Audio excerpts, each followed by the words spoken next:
Hello student, आज के इस वीडियो में हम बात करेंगे एनिमल टिश्यूज़ की। इसमें दो और टॉपिक्स हैं पढ़ने के लिए, एक है फ्रॉग, एक है कॉकरोच, ठीक, और एक एनिमल टिश्यू। यानी कि इस पूरे चैप्टर में, इस स्ट्रक्चरल ऑर्गेनाइजेशन इन एनिमल्स चैप्टर में आपको तीन टॉपिक्स पढ़ने होते हैं। एक है एनिमल टिश्यू, एक कॉकरोच, एक फ्रॉग। ये कॉकरोच और जो फ्रॉग टॉपिक है, कॉकरोच और फ्रॉग, ये आपके नीट के लिए इंपॉर्टेंट है, एनिमल टिश्यूज़ भी। लेकिन जब आप नई अपडेटेड एनसीईआरटी देखोगे तो अपडेटेड एनसीईआरटी में केवल आपको ये दिया गया है, फ्रॉग और हल्का सा ऑर्गन एंड ऑर्गन सिस्टम के बारे में हल्का सा बता दिया गया है, ठीक। लेकिन इस वीडियो में हम पहले पढ़ेंगे एनिमल टिश्यू के बारे में। फ्रॉग के बारे में हमने ऑलरेडी एक वीडियो बना दिया है, अगला वीडियो हो रहेगा कॉकरोच पे, ठीक। चलिए तो स्टार्ट करते हैं। देखिए, इंट्रोडक्शन तो मैंने फ्रॉग में भी बताया था, इसमें भी बता ही देता हूँ। कुछ बड़ा इंट्रोडक्शन नहीं है। क्या कह रहा है कि पहले के चैप्टर में आप बहुत वैरायटी ऑफ ऑर्गेनिज्म के बारे में पढ़े हो या फिर उनके बारे में जाने हो, और जो वैरायटी ऑफ ऑर्गेनिज्म थे वो यूनिसेलुलर भी थे, मल्टी सेलुलर भी थे, जो बेसिकली आपने किस में पढ़ रखा है, एनिमल किंगडम में पढ़ा था, एनिमल किंगडम के अंदर आपने पढ़ा था, ठीक। आगे कह रहा है इन यूनिसेलुलर ऑर्गेनिजम्स के अंदर सभी फंक्शन, कौन कौन से फंक्शन, जैसे कि है डाइजेशन, रेस्पिरेशन, रिप्रोडक्शन, ये सारा प्रोसेस जो है ये सिंगल सेल द्वारा परफॉर्म किया जाता है।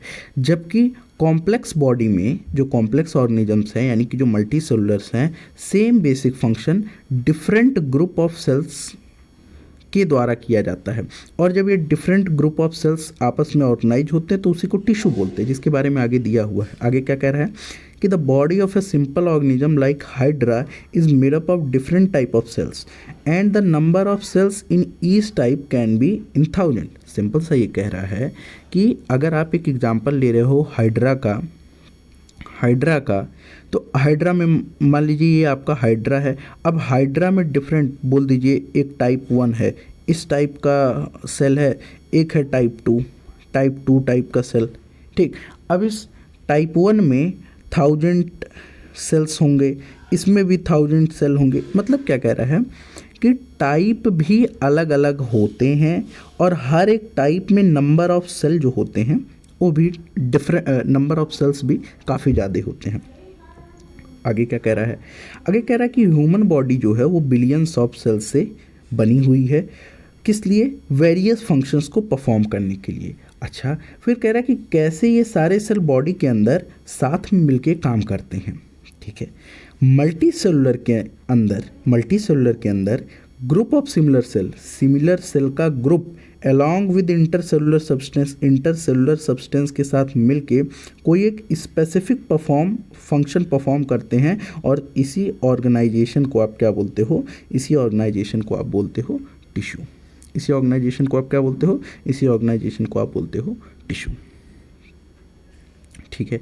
अब आगे कह रहा है कि you may be surprised to know that all complex animals consist of only 4 basic type of tissue. 4 ही टाइप के टिश्यू होते हैं। इन्हीं के कलेक्शन से, इन्हीं के एग्रीगेशन से अलग अलग टाइप के ऑर्गन बन जाते हैं, ऑर्गन सिस्टम बन जाते हैं, या फिर कहें पूरा एक ऑर्गेनिज्म ही इन्हीं 4 टाइप के टिश्यूज़ के कलेक्शन से बनता है। आगे कह रहा है कि these tissues are organised in specific proportion and pattern to form an organ like stomach, lung, heart and kidney. जाहिर सी बात है कि यही जो टिश्यूज़ हैं वो क्या हो रहे हैं? ऑर्गेनाइज हो रहे हैं एक स्पेसिफिक प्रपोर्शन और पैटर्न में। किस लिए? ऑर्गन्स को बनाने के लिए, जैसे स्टोमक हो गया, लंग हो गया, हार्ट हो गया, किडनी हो गया, इन सबको बनाने में, ठीक। अच्छा, आगे क्या कह रहा है कि जब 2 या 2 से अधिक ऑर्गन एक कॉमन फंक्शन परफॉर्म करते हैं फिजिकली और केमिकली इंटरेक्शन से, तो वही मिलके क्या बनाते हैं? ऑर्गन सिस्टम बनाते हैं। अच्छा, यानी कि ये कह रहा है कि सबसे पहले आपके पास क्या था? हम बोलते हैं कि सबसे पहले आपके पास था एक सेल। सबसे पहले आपके पास क्या था? सबसे पहले था आपके पास एक सेल। अब ये सेल के बाद में आपके पास क्या आया? सेल के बाद में आया आपके पास कलेक्शन, किसका कलेक्शन, सेल का कलेक्शन। और सेल के कलेक्शन को आपने क्या बोला, सेल के कलेक्शन को आपने बोला टिश्यू, ठीक, टिश्यू। अब टिश्यू के कलेक्शन के बाद में आपको क्या मिला, टिश्यू के कलेक्शन से आपने बनाया क्या, ऑर्गन, जैसे ये है आपका स्टमक। अब फिर क्या होगा, अब इस ऑर्गन के कलेक्शन से आप क्या बना रहे हो, आप पूरा एक सिस्टम बना एक ऑर्गन सिस्टम बना दे रहे हो, ठीक है। जैसे मैंने क्या बोला, जैसे मैंने बोला कि यहाँ पे आपका एक सेल है, इस सेल से, इस टाइप के सेल से, मान लीजिए यहाँ पे आपका एक सेल है, क्यों ऐसा कर रहे हो भैया, एक सेल है। अब ये जो सेल होगा इसके कलेक्शन से बनेगा टिश्यू। अब ये जो टिश्यू होगा इसके कलेक्शन से बनेगा स्टमक।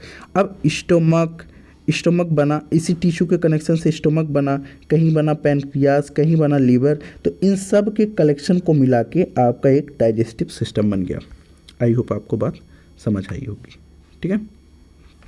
आगे चलते हैं, ठीक। तो यहाँ पे अलग अलग टाइप के सिस्टम्स के बारे में बात किया, डाइजेस्टिव, रेस्पिरेटरी, इस टाइप के।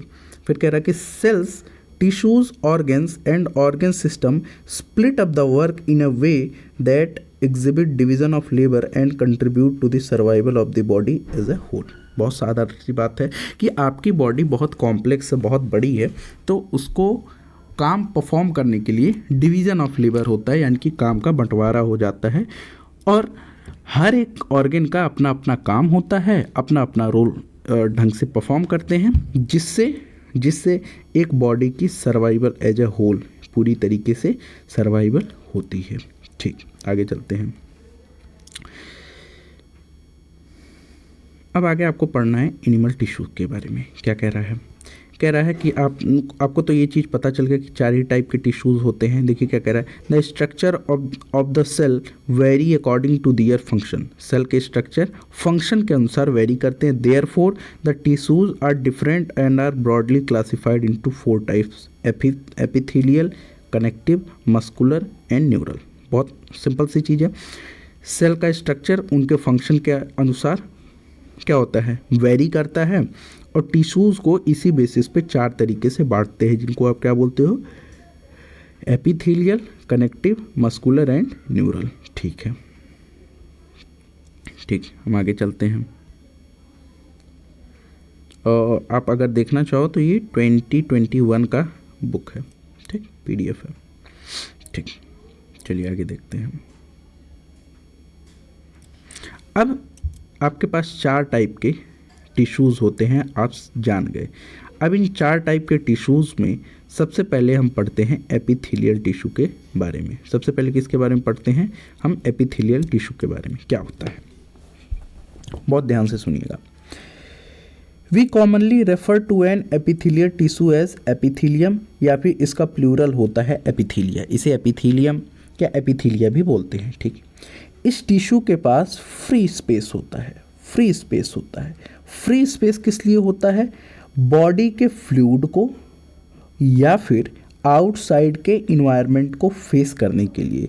इस प्रकार ये क्या करता है, कवरिंग प्रोवाइड करता है, या फिर कहीं लाइनिंग प्रोवाइड करता है for some part of the body. अब इसको हम एक बार समझ लेते हैं। देखिए, एपिथेलियल सेल्स जो होते हैं उनके पास कुछ क्या होता है, फ्री सरफेसेस होते हैं। ये जो फ्री सरफेसेस होते हैं ये क्या करते हैं, ये फेस करते हैं बाहर के इन्वायरमेंट को, यानी कि जो स्ट्रेस बाहर क्रिएट होता है उसको, या फिर बॉडी के फ्लूइड को। मान लीजिए आपके पेट में HCl निकल रहा है, तो HCl आपका जो HCl होता है वो खतरनाक होता है, आपको पता है। तो अब उसको कौन फेस करता है, उसको एपिथेलियल सेल्स फेस करते हैं। क्यों, क्योंकि उनके पास होता है फ्री सरफेस, उसके अगेंस्ट वो प्रोटेक्ट कर सकते हैं अपने आप को। अच्छा, फिर क्या कह रहा है, अब मान लीजिए आप गरम गरम खाना खा रहे हो, आपके गट के रास्ते से जा रहा है, तो अब उसकी आपके मान लीजिए ये है आपका ईसोफेगस। अब ईसोफेगस की जो लाइनिंग है उसको कौन प्रोटेक्ट कर रहा है, एपिथेलियल सेल प्रोटेक्ट कर रहे हैं। गरम गरम खाना खा रहे हो, जल जाओ, है ना। तो एपिथेलियल सेल्स जो होते हैं उनके पास होता है फ्री सरफेस, इसलिए वो क्या करते हैं, बॉडी के फ्लूइड या फिर बाहर के इन्वायरमेंट को फेस करते हैं। जैसे आपकी स्किन है, स्किन क्या है, स्किन किससे बनी हुई है, एपिथेलियल सेल से बनी हुई है। तो इसलिए बाहर की जो ठंडी गर्मी जो भी चीज़ें होती है वो बर्दाश्त करती है आपकी स्किन, क्योंकि वो एपिथेलियल सेल से बनी हुई है। और एपिथेलियल सेल के पास क्या है, आपके पास फ्री सरफेस है। ठीक, एपिथेलियल सेल के पास क्या है, फ्री सरफेस है। ओके, ठीक, आगे चलते हैं। The cells are compactly packed with little intercellular matrix.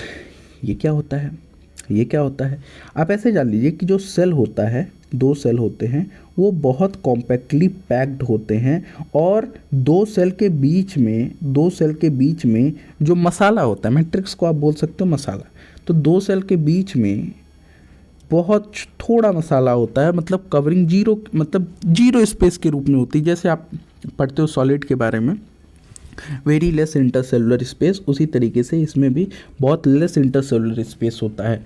लेकिन जो भी इंटरसेलुलर स्पेस होता है उसके अंदर मैट्रिक्स भरा रहता है। अभी आप जब आगे टिश्यू चैप्टर में पढ़ोगे तो आपको वहाँ पे बताया जाएगा कि मैट्रिक्स क्या होता है। ठीक है,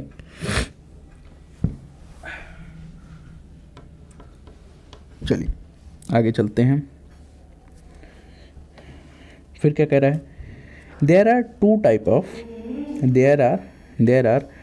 type of epithelial tissue, जिनको आप क्या बोलते हो, simple epithelium and compound epithelium. दो टाइप के एपिथेलियम होती है, एक सिंपल एक कंपाउंड। ठीक, सिंपल एपिथेलियम की बात कर रहा है क्या, कि simple epithelium is composed of a single layer. Simple मतलब सिंगल लेयर, आप ऐसे समझ सकते हैं। सिंपल एपिथेलियम सिंगल लेयर से बना होता है। Single layer of cells and functions as lining of body cavity, ducts and tubes. यानी कि कहीं पे भी आपकी बॉडी कैविटी आ जाए, डक्ट आ जाए या फिर ट्यूब्स आ जाएं, तो इनकी जो लाइनिंग होती है, इनकी जो लाइनिंग होती है वो इसी से बनी होती है। अब हम एक बार इसको समझा देते हैं। मान लीजिए आपके पास लेट्स से ये कोई एक डक्ट या ट्यूब मान लेते हैं। ठीक, तो अब इसकी लाइनिंग का मतलब क्या है, इसकी लाइनिंग का मतलब है कि ये वाला जो चीज़ है, ये किससे बना होगा, ये एपिथेलियल से बना होगा।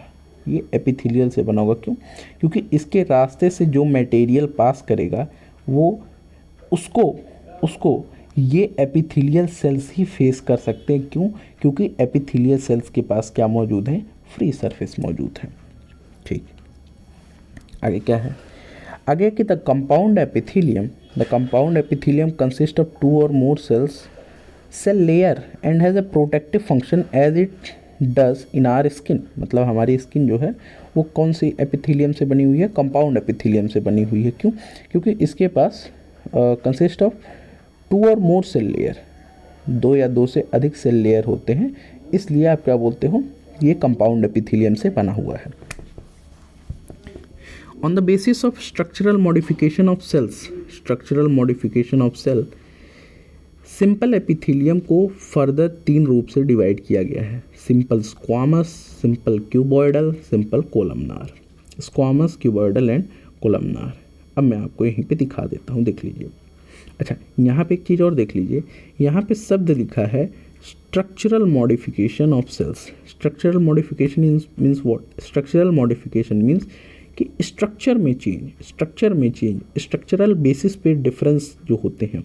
अच्छा, अब यहाँ देखिए क्या है, यहाँ दिया हुआ है 7.1 सिंपल एपिथेलियम। सिंपल एपिथेलियम में सबसे पहले स्क्वामस कहाँ है, ए नंबर, ये आपका स्क्वामस है। बी क्या है, क्यूबॉइडल यानी कि क्यूब लाइक है। अच्छा, सी क्या है, कॉलमनार, कॉलम शेप है, ऐसे लंबी लाइन, ऐसे कॉलमनार है। ठीक है, और डी क्या है, डी है आपका कोलमनार सेल्स बियरिंग सीलिया क्या होता है, ये चीज़ होता है आपका सीलिया। देख लेते हैं, ये वाली चीज़ें होती हैं सीलिया, ये लाइन वाला। ठीक है, बात करते हैं इसकी, अभी आगे चलते हैं। पहले squamous squamous epithelium is made up of single thin layer of flattened cell with irregular boundaries. याद रखिएगा, स्क्वामस एपिथेलियम थिन लेयर होता है, बहुत थिन लेयर होता है, सिंगल लेयर होता है, थिन लेयर होता है, और ये फ्लैटेंड होते हैं, फ्लैटेंड चपटे होते हैं, और इनकी जो बाउंड्रीज होती हैं वो पता नहीं चलती। आइए हम देखते हैं यहाँ पे। अब इस चित्र में हम क्या देख सकते हैं, रुक जाना भाई, कटना नहीं, इससे ज़्यादा जूम नहीं होगा।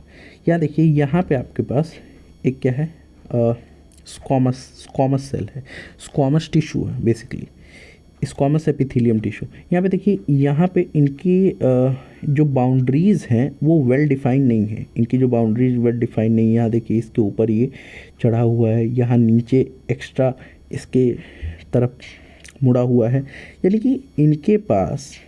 अच्छा, एक चीज़ और, यहाँ देखिए चिपटे टाइप के हैं, 3D फिगर है, 3D फिगर में आप देखेंगे यहाँ पे ये चिपटे टाइप के हैं, ये चिपटे हुए हैं, ठीक, 3D फिगर है। तो आपको ये चीज़ पता होना चाहिए कि जो स्क्वामस एपिथेलियम होता है वो थिन लेयर होता है, सिंगल लेयर होता है, बाउंड्रीज इरेगुलर होती हैं, यानी कि ऐसे ऐसे ऐसे कैसे भी करके, ठीक, एक दूसरे के ऊपर कोइंसाइड करते रहते हैं, ठीक। They are found in the walls of blood vessels, जैसा कि मैंने बताया था कि एपिथेलियम डक्ट्स, ट्यूब्स, ठीक है, इन सब में पाए जाते हैं। तो इनका सबसे पहला स्क्वामस जो होता है, स्क्वामस कहाँ पाया जाता है, स्क्वामस के बारे में दिया गया है कि squamous is found in the walls of blood vessels and air sac of lung, और कहाँ, air sac of lungs, and are involves in functions like forming a diffusion boundary, ठीक है। तो कह रहा है कि स्क्वामस एपिथेलियम जो होता है वो इतनी जगह पाया जाता है, जिसमें क्या है, ब्लड वेसल्स के वॉल में, एयर सैक ऑफ लंग्स में, लंग्स का जो झिल्ली होता है, जो बोरा होता है, उसमें ये जो लंग्स में ऐसे ऐसे करके एल्वेओलाई होते हैं, एयर सैक होता है, ये इसमें ये जो होता है ये क्या होता है, स्क्वामस एपिथेलियम होता है, ठीक है। और इनका एक फंक्शन और होता है, एक और फंक्शन होता है जिसमें इन्वॉल्व होते हैं, कौन सा फंक्शन, डिफ्यूज़न बाउंड्री बनाना, ठीक है। डिफ्यूज़न मतलब आप समझते होंगे, आई होप सो, ठीक है। अब बात कर रहे हैं क्यूबॉइडल एपिथेलियम की। Cuboidal epithelium is composed of a single layer of cube like cell. अच्छा, एक बार फिर से हम देख लेते हैं कि जो आपका स्क्वामस था वो थिन लेयर था, फ्लैट था, और इरेगुलर बाउंड्री थी, ठीक। और ये कहाँ ब्लड वेसल्स और एयर सैक ऑफ लंग्स में पाया जा रहा था, जो ये सैक होता है, ठीक। क्यूबॉइडल एपिथेलियम सिंगल लेयर से तो बना होता है, और जो इसके सेल होते हैं वो क्यूब लाइक होते हैं, और ये कॉमनली कहाँ पाया जाता है, डक्ट्स ऑफ ग्लैंड्स के डक्ट में पाया जाता है। देखने वाली चीज़ है। मैंने क्या बोला, मैंने बोला कि compound epithelium single layer cube like होता तो है, लेकिन ये कहाँ पाया जाता है, ये पाए जाते हैं, एक सेकेंड, ये पाए जाते हैं ducts of gland and tubular part of nephrons in kidney, and its main function are secretion and absorption. यानी कि जहाँ कहीं पे भी बॉडी में सिक्रीशन और एब्जॉर्प्शन वाले काम होते हैं, वहाँ पे आपके कंपाउंड एपिथेलियम होते हैं। फिर से समझते हैं, कंपाउंड एपिथेलियम सिंगल लेयर से बना होता है, क्यूब लाइक सेल होते हैं, और ये डक्ट ऑफ ग्लैंड्स के डक्ट में पाए जाते हैं, किस में, ग्लैंड्स के डक्ट में, डक्ट ऑफ ग्लैंड, ठीक है। जैसे आप नेफ्रॉन पढ़े हो, नेफ्रॉन ऐसे ऐसे, तो ये जो नेफ्रॉन होता है ना, इसके डक्ट में भी पाया जाता है, ट्यूबुलर पार्ट ऑफ, ठीक। और इनका मेन फंक्शन क्या है, सिक्रीशन एंड एब्जॉर्प्शन। तो नेफ्रॉन क्या काम करता है, एब्जॉर्प्शन का, ठीक है। या फिर जहाँ पे सिक्रीशन का काम होता है, सिक्रीशन का काम कौन करते हैं, ग्लैंड्स करते हैं। कौन करते हैं, ग्लैंड्स। जो ग्लैंड्स होते हैं वो सिक्रीशन का काम करते हैं, ठीक। अब याद रखिएगा, स्क्वामस एपिथेलियम वेसल्स में डिफ्यूजन जहाँ पे होता है, जहाँ पे डिफ्यूजन होता है इन द सेंस जैसे आपके लंग्स वगैरह हो गए, जैसे आपके लंग्स वगैरह हो गए, तो लंग्स का क्या काम होता है, ऑक्सीजन को डिफ्यूज़ कराना, ठीक है।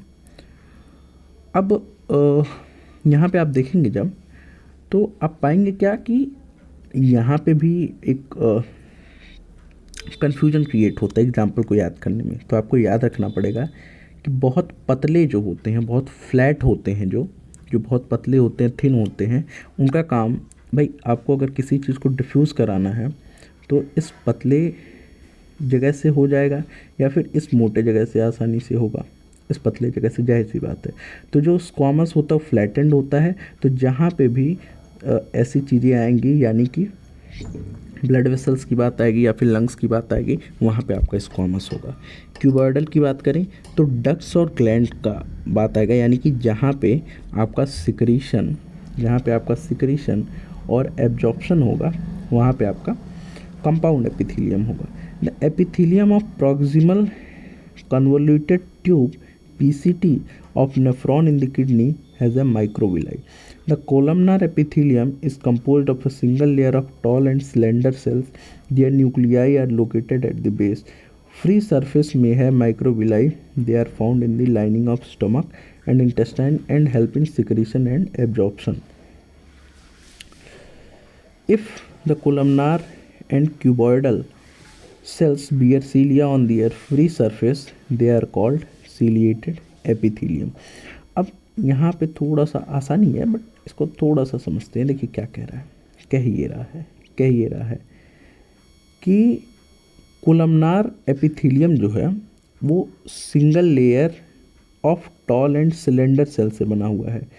यहाँ पे आप देखेंगे क्यूबॉइडल और कोलमनार लगभग सेम है, लेकिन कोलमनार के जो सेल्स हैं वो टॉल हैं सिलेंडर टाइप के हैं, ठीक है।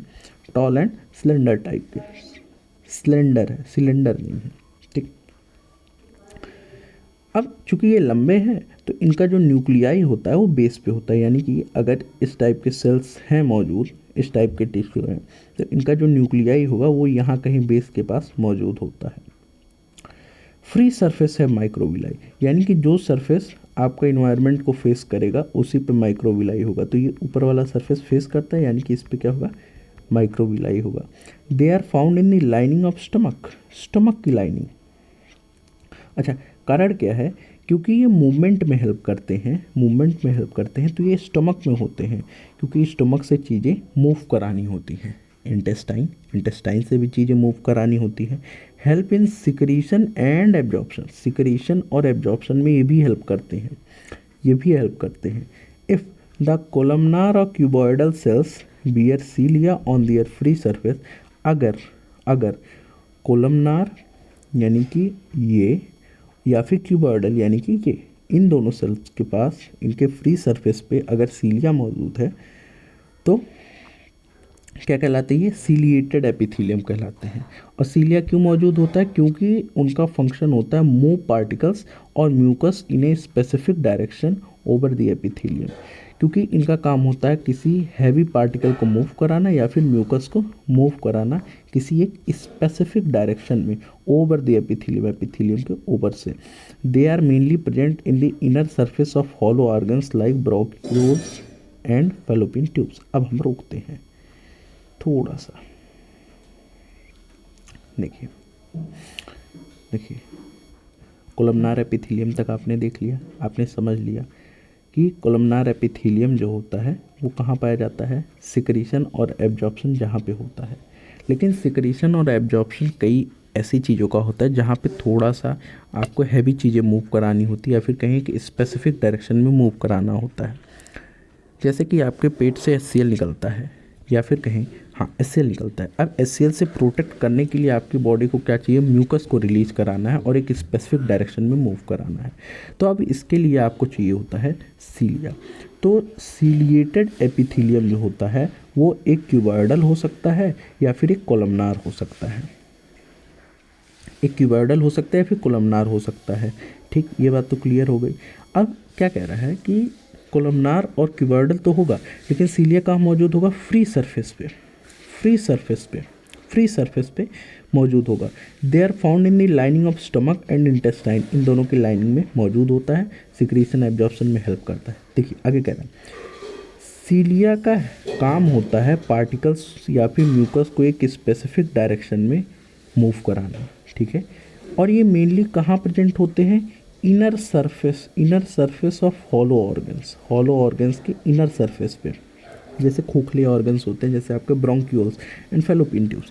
जैसे फैलोपियन ट्यूब का क्या काम होता है, ओवा को मूव कराना। जैसे आपके फैलोपियन ट्यूब का काम होता है ओवा को मूव कराना। ठीक है, आपकी ओवा को मूव कराना। फैलोपियन ट्यूब का काम नहीं होता है, मतलब उसके अंदर जो सीलिया प्रेजेंट होते हैं उसको मूव कराना होता है। ठीक, अब ब्रोंक्यूल्स का क्या काम होता है, ब्रोंक्यूल्स में भी कुछ ऐसे ही काम होते हैं, आपको मूवमेंट करानी पड़ती है। ठीक है, अब ब्रोंक्यूल्स को मैं अभी क्यों एक्सप्लेन करूँ, अभी आप रेस्पिरेशन चैप्टर में जाओगे तो वहाँ पे आपको समझ में आएगा कि वहाँ पे म्यूकस होता है। म्यूकस किस लिए होता है, म्यूकस इसलिए होता है कि जो बाहर से फॉरेन पार्टिकल्स आ रहे हैं उसको आप उसमें ट्रैप कर पाओ। अगर वो चीज़ ना हो तो जो भी बाहर के डस्ट पार्टिकल्स हैं वो आपके लंग्स में चले जाएंगे और फिर प्रॉब्लम क्रिएट करेंगे। ठीक, आगे चलते हैं। भाई भाई भाई भाई भाई आराम से। ठीक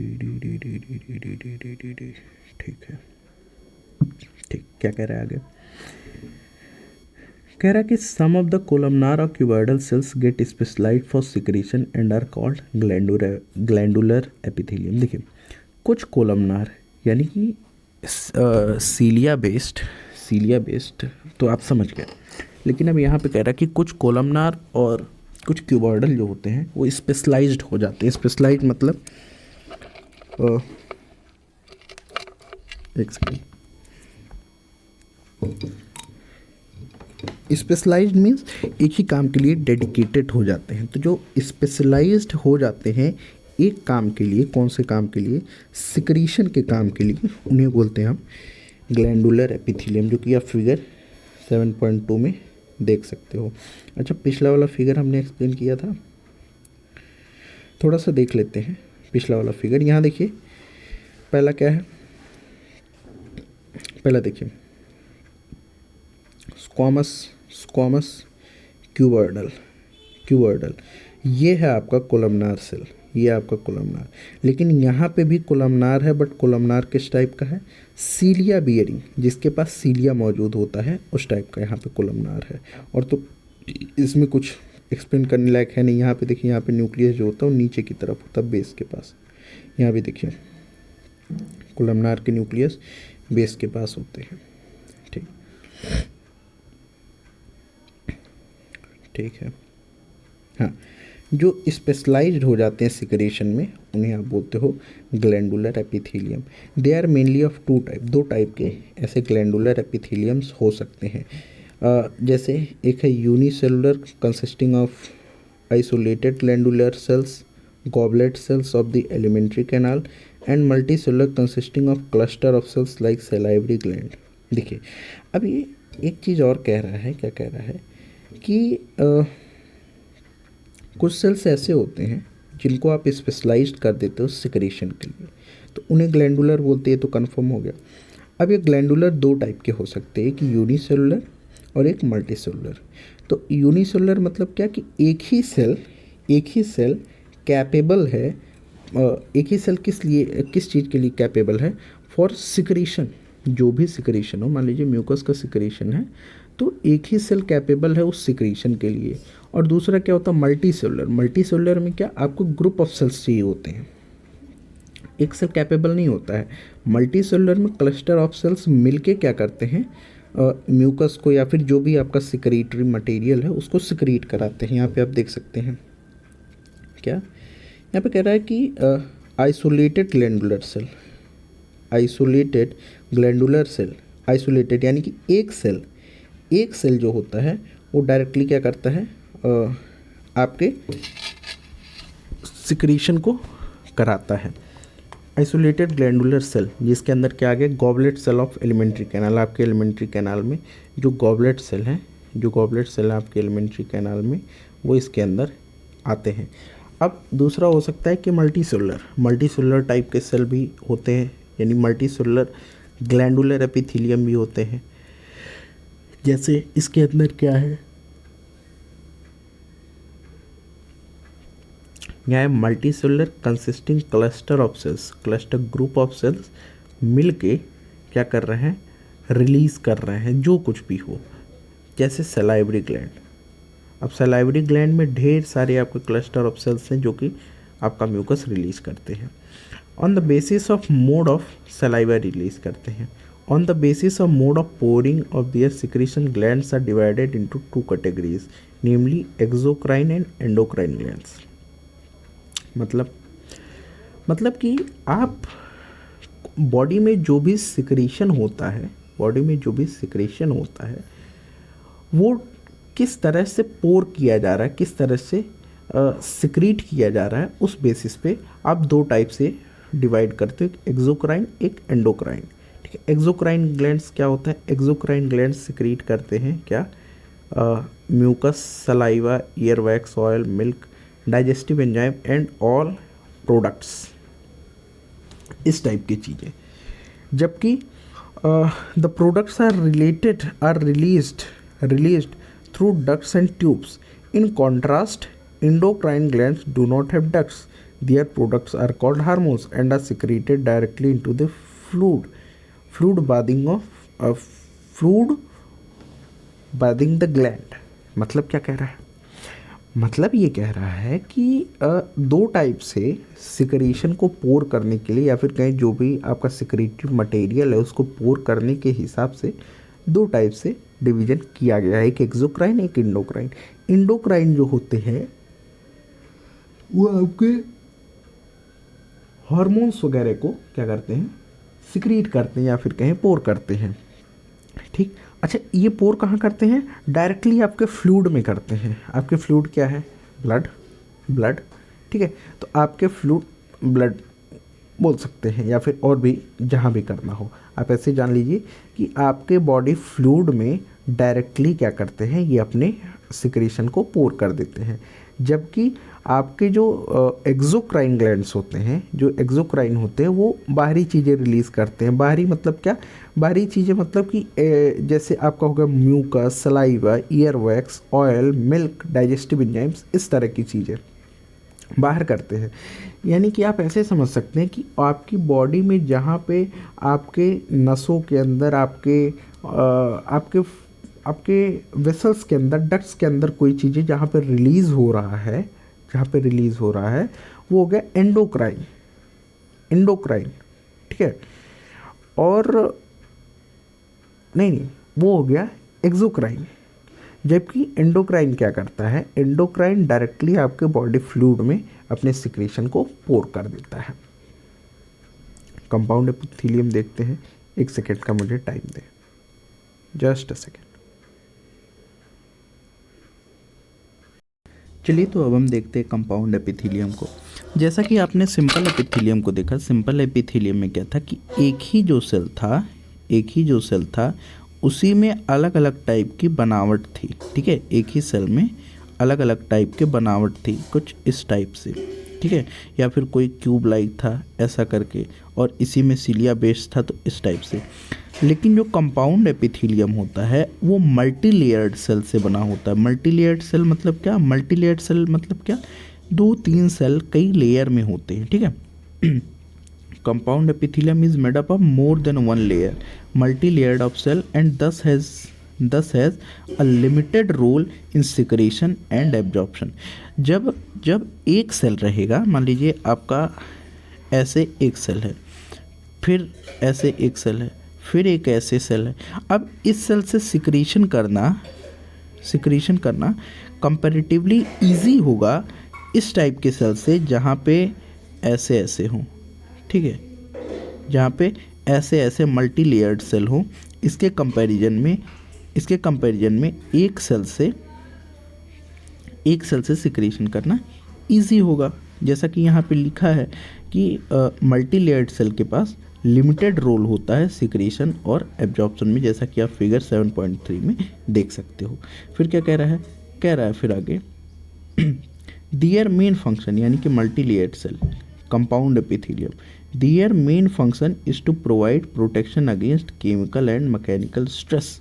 किसी भी केमिकल और मैकेनिकल स्ट्रेस यानी कि तनाव से बचाने का मेन काम होता है कंपाउंड एपिथेलियम का। They cover the dry surface of skin, body की जो ड्राई सरफेस है आपके बॉडी की, उसको यही कवर करती हैं। The moist surface of buccal cavity, क्योंकि अब केमिकल और मैकेनिकल स्ट्रेस मतलब क्या, अब आप गरम गरम खाना खा रहे हो, मुंह में जा रहा है, तो अगर ये मल्टी लेयर्ड ना रहे, एक ही सेल का रहे, तो क्या कर जाएगा, डेड कर जाएगा, ठीक है, ख़राब हो जाएगा सेल। तो वो क्या करता है, आपके बॉडी में मेनली प्रोटेक्शन का काम करता है मैकेनिकल और केमिकल स्ट्रेस से। अब कह रहा है कि जैसे the moist surface of buccal cavity, pharynx और inner lining of duct of salivary glands and the pancreatic duct, ठीक, इन जगहों पे प्रोटेक्शन का काम करता है, ठीक। All cells in epithelium are held together with little intercellular material in nearly all animal tissue. Specialised junctions provide both structural and functional link between its individual cells. मतलब क्या है कि दो सेल के बीच में कम्युनिकेशन के लिए पहली चीज़ क्या है कि आपस में बहुत सटे सटे होते हैं, बहुत पास पास होते हैं। यहाँ देखिए सेल्स कितने पास पास हैं।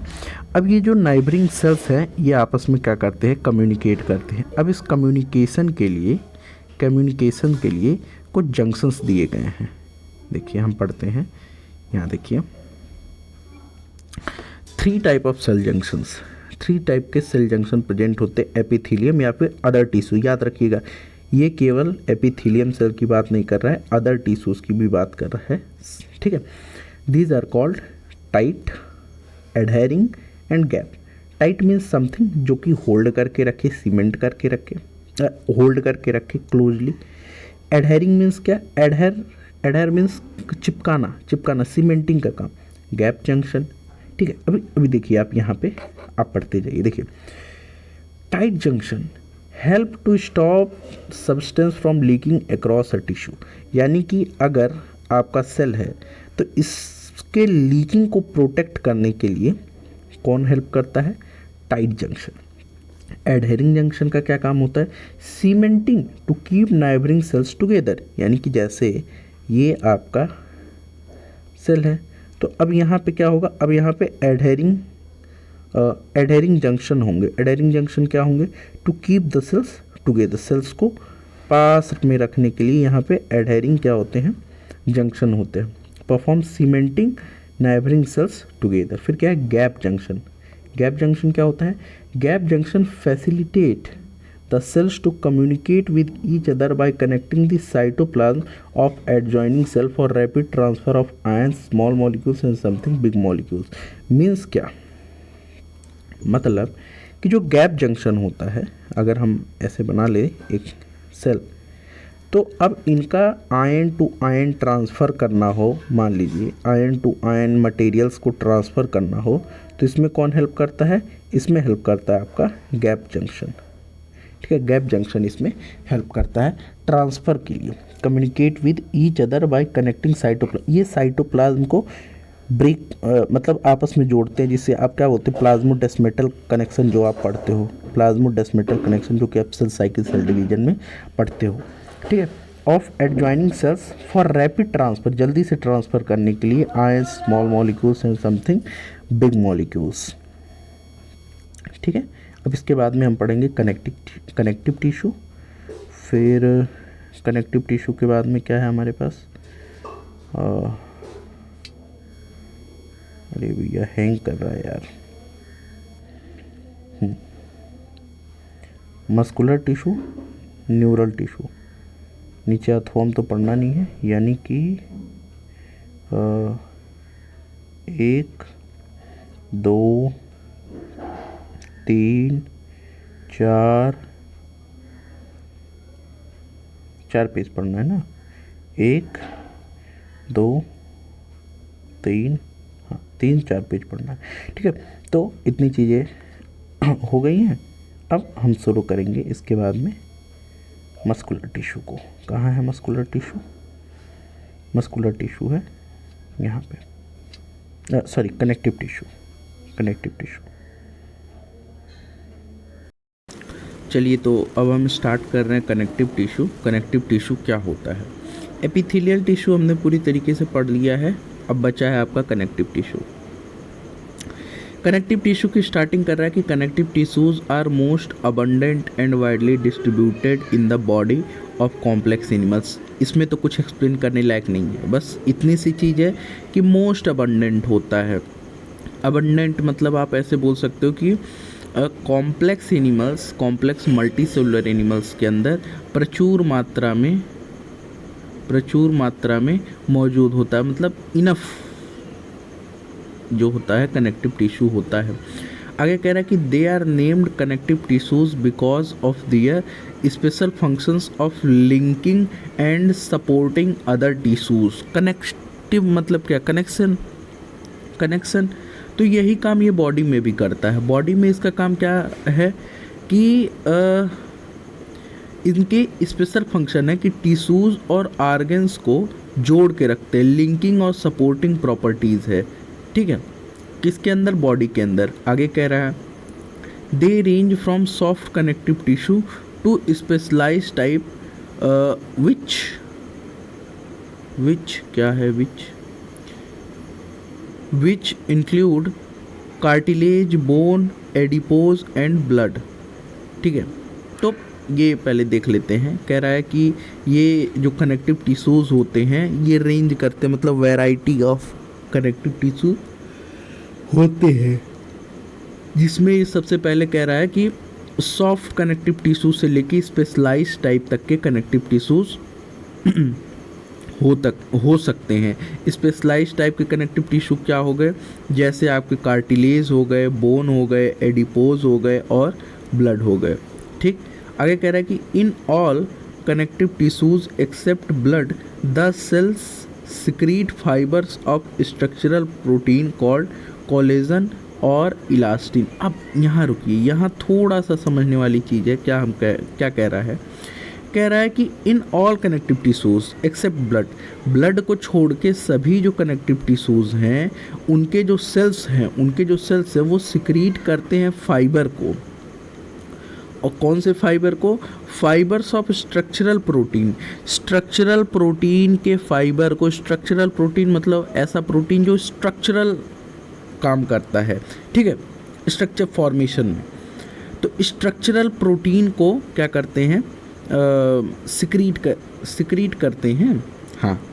करते हैं, जिसका क्या नाम है? जिसका नाम है कोलेजन एंड इलास्टिन। अब यहाँ पे लाइन बन सकता है कि ये जो एक्सेप्ट वाली लाइन है, एक्सेप्ट वाला टर्म है, एक्सेप्ट ब्लड, यहाँ पे आपका क्वेश्चन बन सकता है मल्टीपल चॉइस में, अच्छा खासा बढ़िया, जहाँ पे आप कंफ्यूज हो सकते हो। एक क्वेश्चन और बन सकता है कि जो कनेक्टिव टिश्यूज़ होते हैं वो किस टाइप का स्ट्रक्चरल प्रोटीन प्रोड्यूस करते हैं या फिर कहीं सिक्रीट करते, तो आपको पता होना चाहिए कोलेजन या फिर इलास्टिन, ठीक है। आगे क्या कह रहा है? आगे कह रहा है कि द फाइबर्स, अच्छा ये जो फाइबर्स होते हैं कोलेजन और इलास्टिन, इनका काम क्या है? कोलेजन और इलास्टिन का कह रहा है, यहाँ देखिए, the fibres provide strength, elasticity and flexibility to the tissues. इनका काम होता है कि ये जो फाइबर्स होते हैं वो क्या प्रोवाइड करते हैं? Strength, elasticity, flexibility to the tissue, ठीक है। ये इतनी चीज़ें, यानी कि 3 चीज़ें कौन कौन प्रोवाइड करता है? स्ट्रेंथ, इलास्टिसिटी, फ्लेक्सिबिलिटी कौन प्रोवाइड करता है? Collagen fibres.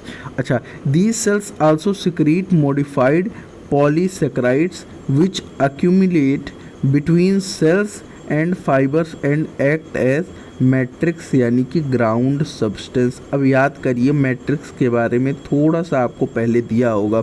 मैट्रिक्स कुछ और भी है, बट यहाँ वाला मैट्रिक्स अलग है, ठीक है, ठीक। चलिए अब हम देखते एक बार फिर से ये क्या कह रहा है मैट्रिक्स के बारे में। कह रहा है कि ये जो सेल्स होते हैं, कौन से सेल्स, कनेक्टिव टिश्यू के सेल्स होते हैं, the sales also secrete,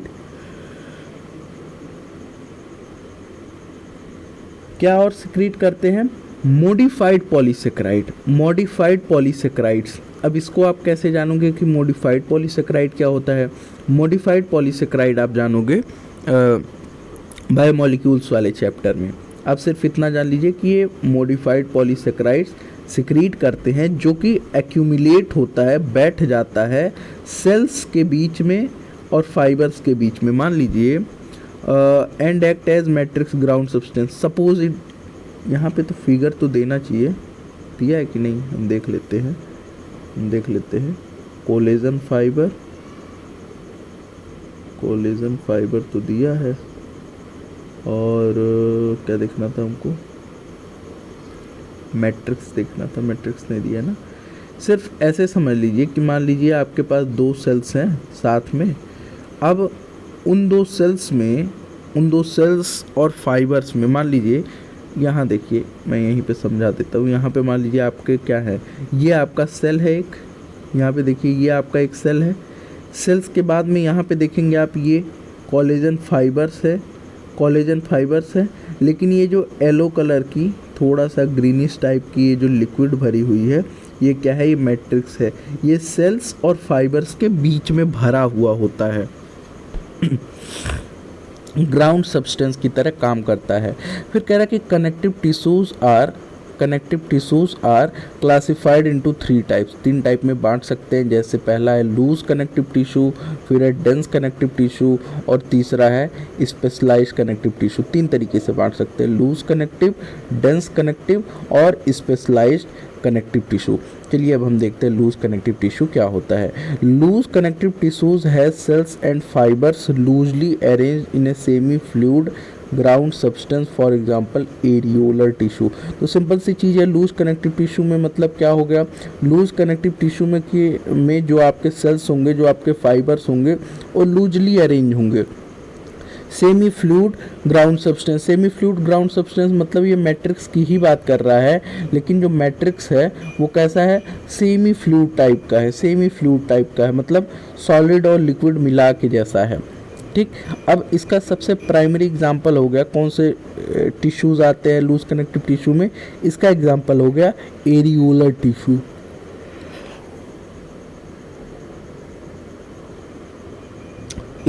tissue. फिर क्या कह रहा है, एरियोलर टिश्यू जो होते हैं वो प्रेजेंट होते हैं beneath skin, often it serves as support framework for epithelium. It contains fibroblast cells that produce and secrete fibers, macrophages and mast cells। ठीक है। तो अब आपको एरियोलर टिश्यू के बारे में कितनी चीज़ें जाननी है, कितनी बताते हैं हम आपको। देखिए क्या कह रहा है, यहाँ देखिए कह रहा है कि जो एरियोलर टिश्यू होता है वो स्किन के जस्ट नीचे होता है, और अक्सर इसका जो काम होता है वो सपोर्ट फ्रेमवर्क के रूप में होता है, सपोर्ट प्रदान करता है किसको, एपिथेलियम को। तो एरियोलर टिश्यू मतलब कि आपकी स्किन के जस्ट नीचे होगा, और आपके एपिथेलियम को, चूंकि आपकी जो स्किन है वो एपिथेलियम है, उसके जस्ट नीचे होगा आपका एरियोलर टिश्यू। और एरियोलर टिश्यू का क्या काम है, सपोर्ट फ्रेमवर्क प्रदान करना किसको, एपिथेलियम को। ठीक है, इट कंटेन्स, यानी एरियोलर टिश्यू जो होता है वो क्या कंटेन करता है, fibroblast cells and that produce and secretes fiber. Fibroblast cells क्या काम करते हैं, produce and secrete fibers, fibroblast से फाइबर।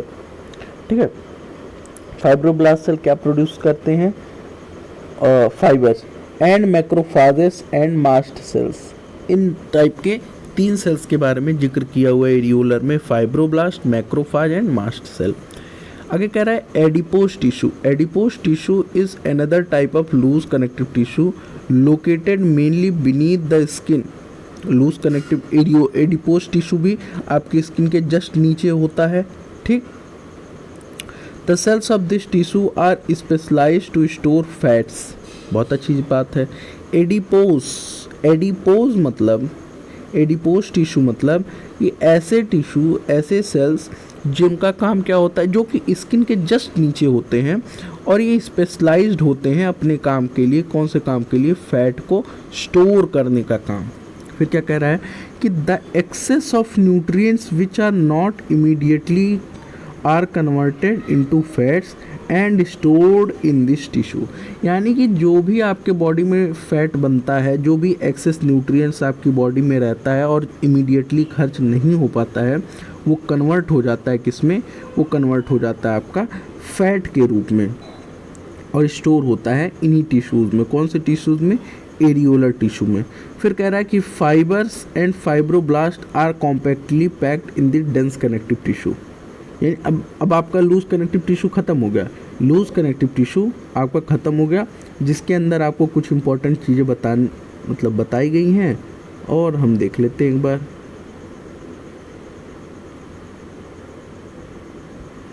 हाँ चलिए, जैसे आपको बताया गया कि areolar tissue beneath the skin present होता है। क्यों कर रहे हो भैया ऐसा? Areolar tissue beneath the skin present होता है। ये सपोर्ट फ्रेमवर्क प्रदान करता है एपिथेलियम को। फाइब्रोब्लास्ट सेल इसके अंदर होते हैं, मैक्रोफाजेस होते हैं और मास्ट सेल्स होते हैं। और क्या होते हैं? मास्ट सेल्स होते हैं। एडिपोज जो होता है another type of loose connective tissue है, जो कि ये भी मेनली मतलब ज़्यादातर स्किन के नीचे ही होता है। स्पेशलाइज्ड टू स्टोर फैट होते हैं। एक्सेस न्यूट्रिएंट जो नहीं कन्वर्ट हो पाते हैं डायरेक्टली, और मतलब जो यूज नहीं हो पाते हैं, वो फैट में कन्वर्ट हो जाते हैं और एडिपोज में जाके बैठ जाते हैं, यानी कि एडिपोसाइट्स के अंदर स्टोर रहते हैं।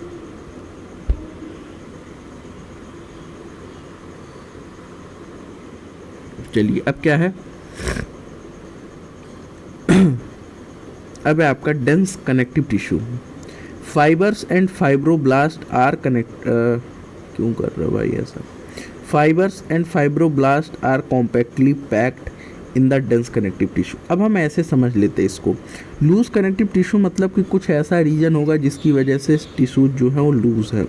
लेकिन यहाँ पे क्या है? Dense connective tissue. Dense connective tissue यानी कि डेंस होगा, लूज नहीं होगा, डेंस होगा, डेंस होगा। और इसमें क्या कह रहा है कि ये किसकी वजह से होते हैं? फाइबर्स और फाइब्रोब्लास्ट की वजह से। अब इसका क्या काम है?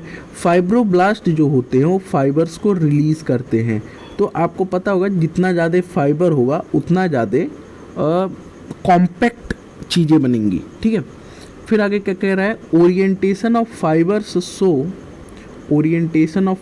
सो a regular and irregular patterns are called dense regular and dense irregular tissue. जाहिर सी बात है कि आपका जो फाइबर है कनेक्टिव टिश्यू में, डेंस कनेक्टिव टिश्यू में, वो किस तरीके से अरेंज्ड है। अगर वो रेगुलर पैटर्न में अरेंज है तो डेंस रेगुलर होगा, लेकिन वो इरेगुलर पैटर्न में अरेंज है तो डेंस इरेगुलर होगा।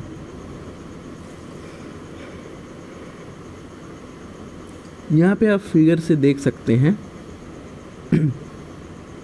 ये आपका डेंस रेगुलर वाला है, इस टाइप से है। एक पैटर्न जैसा इसमें आप पा रहे हो, इस तरीके से वेवी सब पैटर्न, वेव टाइप का पैटर्न पा रहे हो।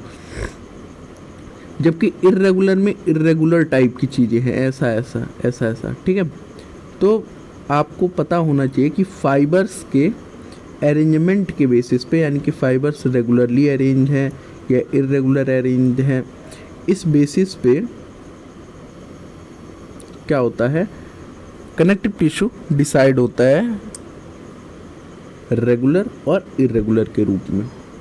इन the dense regular tissue the collagen fibres are present in rows between many parallel bundles of fibres, यानी कि जो रेगुलर होता है उसमें आपका जो कोलेजन फाइबर होता है, कोलेजन फाइबर क्या होता है? कोलेजन फाइबर के बारे में जस्ट आपने यहाँ पढ़ा, यहाँ देखिए कोलेजन फाइबर के बारे में आपको पढ़ाया गया है। ये कहाँ गया? यहाँ देखिए स्ट्रक्चरल प्रोटीन्स इलास्टिन्स जो फाइबर्स होते हैं उनमें कोलेजन फाइबर्स मौजूद होते हैं कनेक्टिव टिश्यू में। अब क्या कह रहा है कि जब आपके कोलेजन फाइबर्स ऐसे पैरेलली अरेंज्ड हों, दूसरा कलर उठाते हैं, जब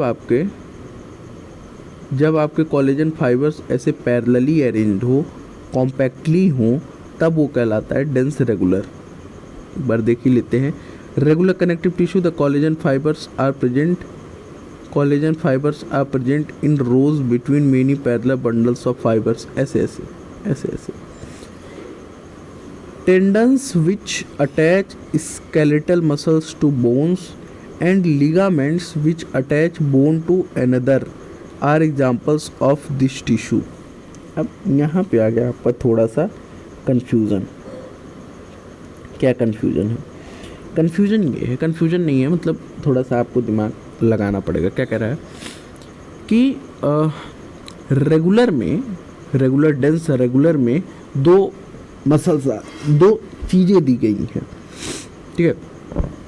जैसे पहला दिया गया है टेंडन्स और एक दिया गया है लिगामेंट। एक दिया गया है टेंडन और एक दिया है लिगामेंट। टेंडन क्या होता है? टेंडन स्केलेटल मसल्स को बोन से जोड़ता है। टेंडन का क्या काम है? स्केलेटल मसल्स को बोन से जोड़ना। और लिगामेंट का क्या काम है? लिगामेंट बोन को दूसरे बोन से जोड़ता है, ठीक। फिर क्या कि dense irregular connective tissue has fibroblast. Fibroblast regular में भी होता है और इर्रेगुलर में भी होता है, लेकिन फ़र्क कहाँ है? एंड मेनी फाइबर्स जो कि मोस्टली कोलेजन होते हैं दैट आर ओरिएंटेड डिफरेंटली। यानी कि जो मेन डिफरेंस होता है डेंस रेगुलर इर्रेगुलर में, वो होता है उनके फाइब्रोब्लास्ट के ओरिएंटेशन पे। फाइब्रोब्लास्ट सेल यानी कि जो कोलेजन फाइबर निकाल रहा है, या फिर कहें उनके जो कोलेजन फाइबर हैं उनकी ओरिएंटेशन पे मोस्टली डिपेंड करता है कि वो रेगुलर है कि इर्रेगुलर है। अगर पैरेलली अरेंज है इस टाइप से तो ये हो जाता है रेगुलर। इसके दो एग्जांपल हैं, एक है आपका टेंडन, एक है आपका लिगामेंट। टेंडन क्या होता है? स्केलेटल मसल को बोन से जोड़ता है। लिगामेंट क्या होता है? जो मसल बोन को बोन से जोड़ता है।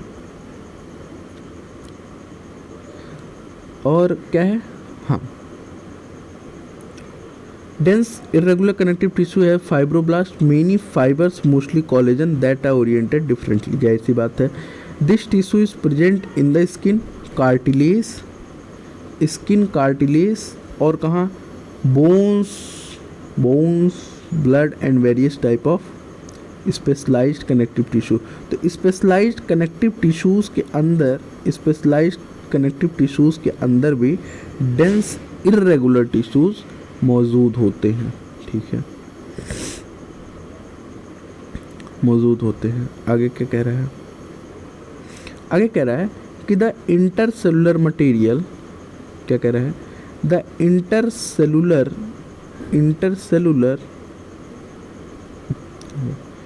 Intercellular material of cartilage is solid and pliable and resist compression। ठीक, एक minute,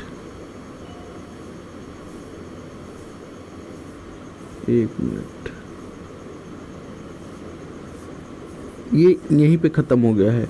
this tissue is present in the skin, ठीक है। इर्रेगुलर की बात कर रहा है, स्किन के अंदर प्रेजेंट होता है। कार्टिलेज अगली लाइन से है। यहाँ देखिए, यहाँ पे आप ऐड कर सकते हैं, क्या ऐड कर सकते हैं? यहाँ पे ऐड कर सकते हैं कार्टिलेज।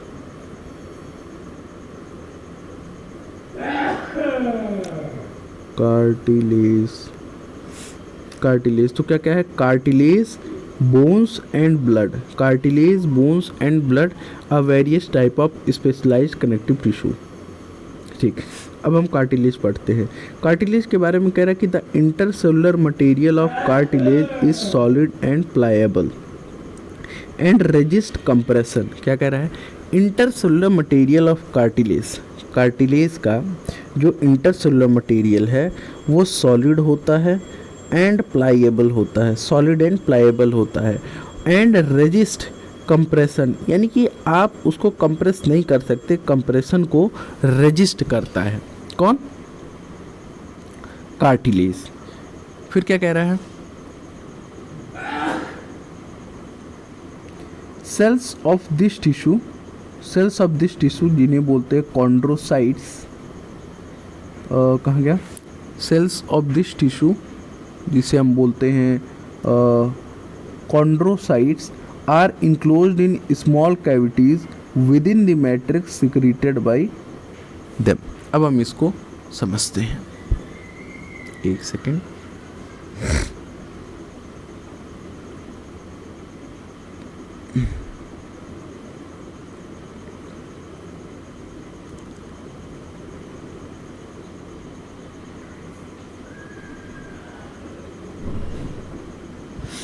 चलिए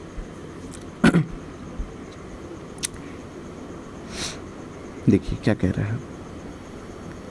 सेल्स ऑफ दिस टिश्यू, किस टिश्यू की बात कर रहा है? कार्टिलेज, स्पेशलाइज्ड कनेक्टिव टिश्यू के बारे में बात कर रहा है कि इस टिश्यू के सेल्स जिन्हें आप बोलते हो chondrocytes are enclosed in small cavities within the matrix secreted by them. यानी कि आप इस फिगर में देखिए, इस फिगर में देखिए क्या आप पाएंगे कि ये छोटी छोटी कैविटीज़ के अंदर आपके कॉन्ड्रोसाइट के सेल पड़े हुए हैं, और ये बाहर से क्या है? ये डॉट डॉट टाइप का, ये आपका मैट्रिक्स भरा हुआ है। यानी कि कार्टिलेज में जो आपके कॉन्ड्रोसाइट सेल्स होते हैं वो स्मॉल कैविटी के अंदर रहते हैं, जो कि मैट्रिक्स से चारों ओर घिरा हुआ होता है। ठीक है, आगे कह रहा है कि most of the cartilage in vertebrate embryos are replaced by the bones in adults. इसका मतलब क्या? इसका मतलब ये है कि जब बच्चा होता है, जब छोटा रहता है, तो उसके अंदर क्या होता है? उसके अंदर कार्टिलेज मौजूद होता है, या फिर कहें कार्टिलेज की अवेलेबिलिटी ज़्यादा होती है, ऐसा हम बोल सकते हैं। और यही जो कार्टिलेज होता है, ये क्या होता है बाद में? यही कार्टिलेज बाद में बोन बनता है। आप यहाँ देख सकते हैं क्या लिखा हुआ है, यहाँ लिखा हुआ है कि most of the cartilage in vertebrate embryos, embryo के अंदर जो मोस्ट ऑफ द कार्टिलेज होती है वो रिप्लेस हो जाती है बोन्स में जब वो एडल्ट होते हैं। Cartilage is present in the tip of nose, outer ear joints, between adjacent bones of vertebral column, limbs and hands in adults। तो इतनी जगह पे आपके कार्टिलेज होते हैं। एक बार हम फिर से कार्टिलेज को समराइज कर देते हैं, देखिए क्या कह रहा है। कार्टिलेज के बारे में कह रहा है कि जो इंटरसेलुलर मटेरियल होता है कार्टिलेज का, वो सॉलिड होता है, बहुत ठोस होता है, प्लाइबल मतलब मोड़ नहीं सकते। रेजिस्ट कंप्रेशन को क्या करता है? रेजिस्ट करता है। इस टिश्यू के जो सेल्स होते हैं, मेन सेल जिसे आप कॉन्ड्रोसाइट्स बोलते हो, वो एक छोटे से कैविटी के अंदर रहते हैं, मैट्रिक्स के अंदर। ठीक, ज़्यादातर जो कार्टिलेज होते हैं वर्टिब्रेट के अंदर, वो वर्टिब्रेट एम्ब्रियो के अंदर वो बोन से रिप्लेस हो जाते हैं। अब कार्टिलेज जो होता है वो टिप ऑफ नोज, नाक की टिप पे, बाहरी ईयर जॉइंट्स में, बिटवीन एडजेसेंट बोन्स, दो बोन्स के बीच में, कौन से बोन? वर्टिब्रल कॉलम के दो बोन्स के बीच में ये प्रेजेंट होते हैं। और क्या है? लिम्स, हैंड्स इन एडल्ट्स, इन जगहों पे कार्टिलेज प्रेजेंट्स होते हैं। अब बात करते हैं हम बोन्स की। अब जान लीजिएगा, यहाँ देखिए क्या क्या दिया है। कार्टिलेज, बोन्स एंड ब्लड जो होता है वो स्पेशलाइज्ड कनेक्टिव टिश्यू के अंदर आता है। अगला, bones have a hard and non pliable ground substance. Bones hard होते हैं, नॉन प्लायबल मतलब उनको आप मोड़ नहीं सकते, मतलब नॉर्मली नहीं मोड़ सकते। तो नॉन प्लायबल इनका ग्राउंड सब्सटेंस होता है। ग्राउंड सब्सटेंस इनका जो होता है वो क्या होता है? नॉन प्लायबल होता है, जो कि किस में रिच होता है? ज़्यादातर किससे भरा हुआ होता है? कैल्शियम सॉल्ट से। Calcium salt and collagen fibre, जो कि ज़्यादातर कैल्शियम सॉल्ट और कोलेजन फाइबर से भरा हुआ होता है, which give bone its strength. मतलब बोन की स्ट्रेंथ किस वजह से है? दो चीज़ इसमें दिया गया है, एक तो है आपका कैल्शियम सॉल्ट और एक है आपका कोलेजन फाइबर। इन दो की महत्वता की वजह से आपका जो बोन्स होता है वो स्ट्रांग होता है, उसकी मतलब उसके अंदर स्ट्रेंथ तगड़ी होती है। अगला कह रहे हैं, it is the main tissue that provide structural frame to the body. बहुत जाहिर सी बात है कि आपकी बॉडी का जो बाहरी ढांचा है, स्ट्रक्चर फ्रेम है, वो बोन ही देता है। जैसा आप मान लीजिए आपने देखा होगा कि जैसे दिवाली, दशहरा वगैरह में मूर्तियाँ बनती हैं, तो मूर्तियाँ बनाने के लिए पहले उनका स्ट्रक्चर बनाना पड़ता है लकड़ी से स्ट्रक्चर बनाने के बाद में इसके ऊपर मिट्टी और सारी चीज़ें लगा के एक फेस देते हैं। लेकिन जो स्ट्रक्चर देते हैं वो हमेशा एक सॉलिड सब्सटेंस या फिर कहें किसी सॉलिड ऑब्जेक्ट से होता है। जैसे मूर्ति बनाने में लकड़ी होता है, उसी तरीके से एक इंसान को बनाने में, एक एनिमल को बनाने में क्या होता है? बोन्स होता है। बोन्स के बारे में क्या कहा है कि ज़्यादातर इसकी ताकत जो होती है कोलेजन फाइबर और कैल्शियम सॉल्ट की वजह से होती है। आगे क्या कह रहा है? आगे कह रहा है कि बोन्स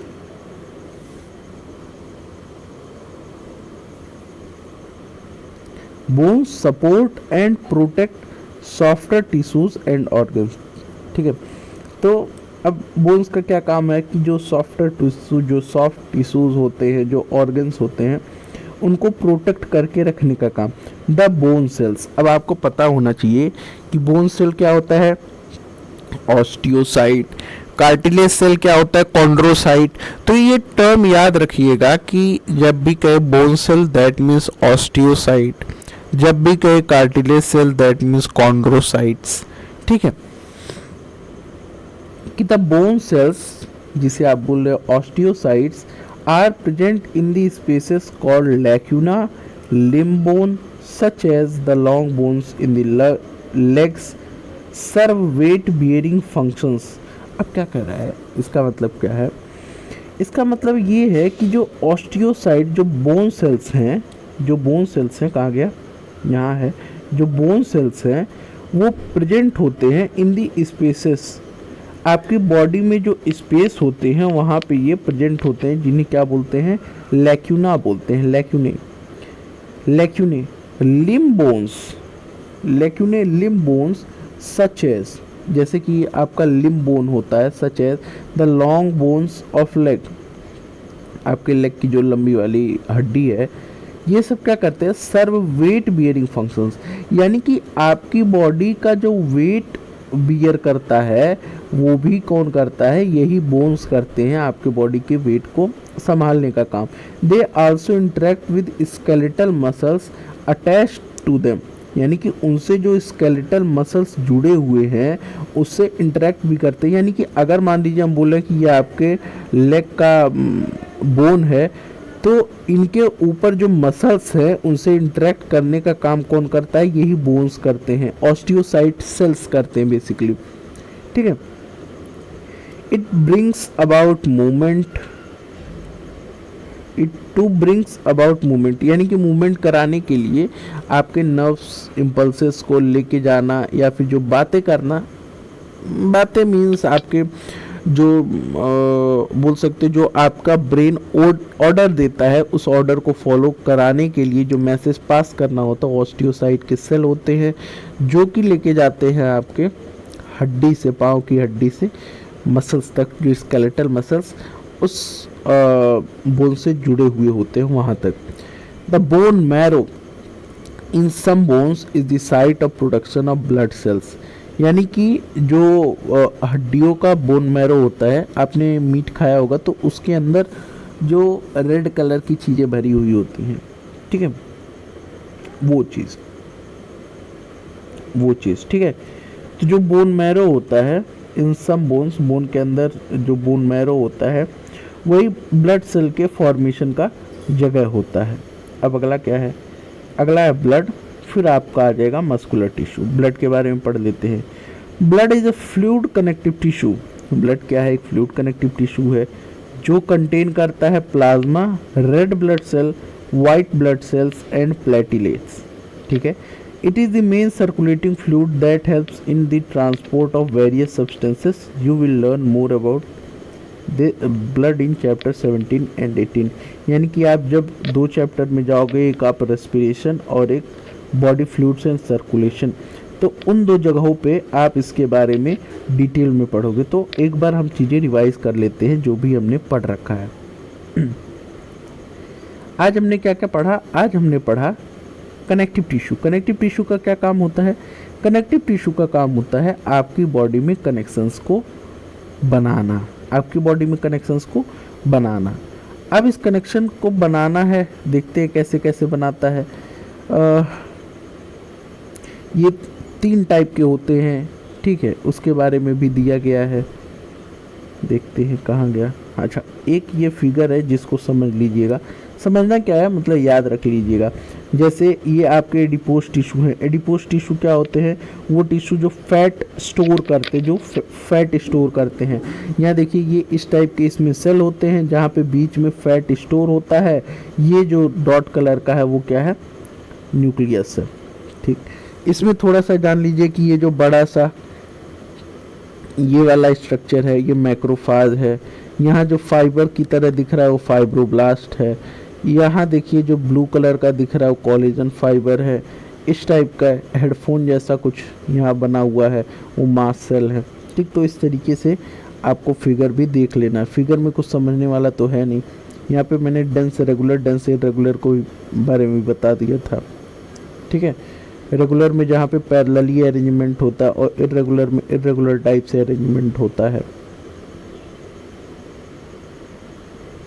अब आरबीसी प्लेटिलेट्स, डब्ल्यूबीसी, इसके बारे में आप connective body fluid and circulation वाले चैप्टर में ढंग से पढ़ेंगे।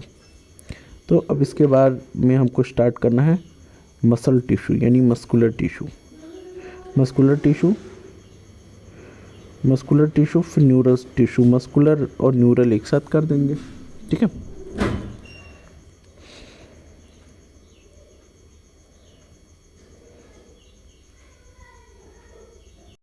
चलिए तो हम मसल्स टिश्यू या फिर कहें इसी का दूसरा नाम होता है मस्कुलर टिश्यू, इसको हम शुरू करते हैं। इसका दूसरा नाम होता है मस्कुलर टिश्यू। मस्कुलर टिश्यू को शुरू करते हैं। सबसे पहले क्या कह रहा है, सबसे पहले कह रहा है कि each muscle is made up of many long cylindrical fibres. सारे मसल्स जो होते हैं लॉन्ग लंबे सिलेंड्रिकल फाइबर से बने हुए होते हैं। अरेंज्ड इन पैरेलल एरीज में अरेंज होते हैं। These fibers are composed of numerous fine fibrils called myofibrils. Muscle fibers contracts मतलब शॉर्ट होते हैं in response to stimulus, then relax, lengthen and return to their uncontracted state in a coordinated fashion. Their action moves the body to adjust to the change in the environment and to maintain the position of various parts of the body. In general, muscles plays an active role. कहाँ गया? Active role in all movements of the body. Muscles are of 3 types: skeletal, smooth and cardiac. ठीक है, हम इस पे आते हैं। एक बार हम मसल को देख लेते हैं। क्या चित्र दिया हुआ है मस्कुलर टिश्यू का? ठीक है,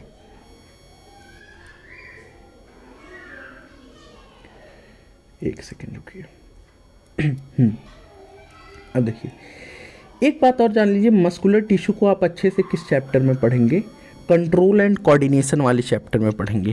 कंट्रोल एंड कोऑर्डिनेशन, ठीक है, जहाँ पे आपको सारी चीज़ें बताई जाएंगी, कैसे कॉन्ट्रैक्शन होता है, कैसे इलोंगेशन होता है, मतलब रिलैक्सेशन होता है, उसके बारे में। लेकिन थोड़ी सी जो चीज़ें दी हुई हैं उनके बारे में हम देख लेते हैं। क्या कह रहा है कि हर एक जो मसल होता है वो बहुत सारे लॉन्ग सिलेंड्रिकल फाइबर्स को पैरेलली अरेंज किया जाता है। देखिए अगर कोई दो लाइन ऐसे है तो इसे भी पैरेलल बोलेंगे, दो लाइन ऐसे है इसे भी पैरेलल बोलेंगे। यानी कि इसका अरेंजमेंट पैरेलल होना चाहिए, ये हॉरिजॉन्टल हो या वर्टिकल हो इससे फर्क नहीं पड़ता है। ठीक है, पहली चीज़। दूसरी चीज़ है कि ये जो फाइबर्स होते हैं, ये जो लंबे चौड़े ये जो लाइन वाले फाइबर्स होते हैं, ये किससे बने होते हैं? Numerous fine fibrils. यानी कि जब आप इनको जूम करोगे तो ये बहुत फाइन फिब्रिल्स, मतलब बहुत छोटे छोटे फिब्रिल्स से बने होते हैं, मतलब फाइबर से भी छोटा होता है फिब्रिल। ठीक, जिन्हें क्या बोलते हैं? मायोफिब्रिल्स।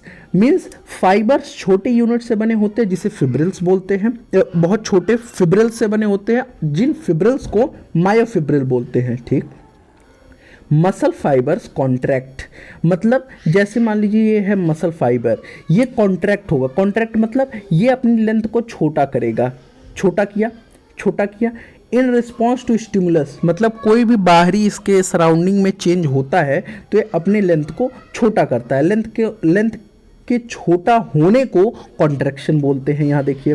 ठीक, then relax lengthen and return to the uncontracted state in a coordinated fashion. मतलब स्टिमुलस होता है, उसके अकॉर्डिंग जो भी आपको डिसीजन लेना होता है, जो एक्शन लेना होता है वो आप लेते हैं, करते हैं। इसके बाद में जो आपका मसल होता है वो अनकॉन्ट्रैक्टेड स्टेट में आ जाता है, जिसे बोलते हो रिलैक्स स्टेट, या फिर कहें अपने प्रीवियस स्टेट में वापस आ जाता है। दियर एक्शन मूव्स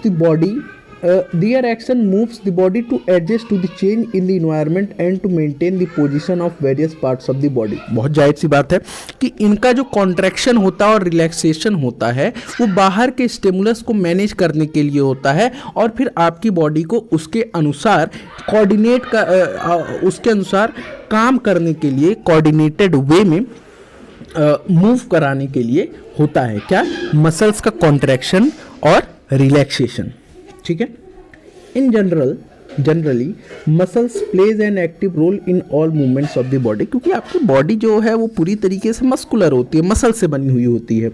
तो आपके बॉडी में जो भी मूवमेंट के काम होते हैं लगभग हर जगह आपके मसल फाइबर्स जो होते हैं या फिर कहें मस्कुलर टिश्यू होते हैं वो एक्टिवेट होते हैं या फिर कहीं काम करते हैं। ये तीन टाइप के होते हैं, एक होता है स्केलेटल, एक होता है स्मूथ, एक होता है कार्डियक।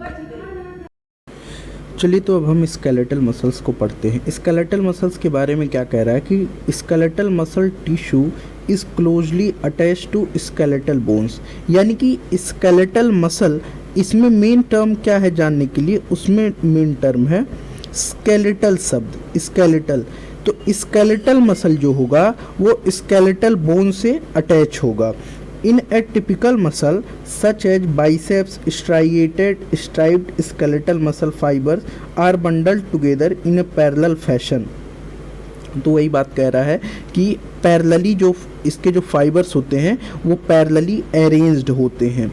ठीक है, टिपिकली जैसे अभी इसने बोला कि जैसे मान लीजिए आपके बाइसेप्स के जो मसल्स हैं, ठीक है, बाइसेप्स के जो मसल है वो क्या है, और बेसिक जो मतलब है यही है कि जो स्केलेटल मसल्स होते हैं वो ऐसे उनके फाइबर्स पैरेलली अरेंज्ड होते हैं।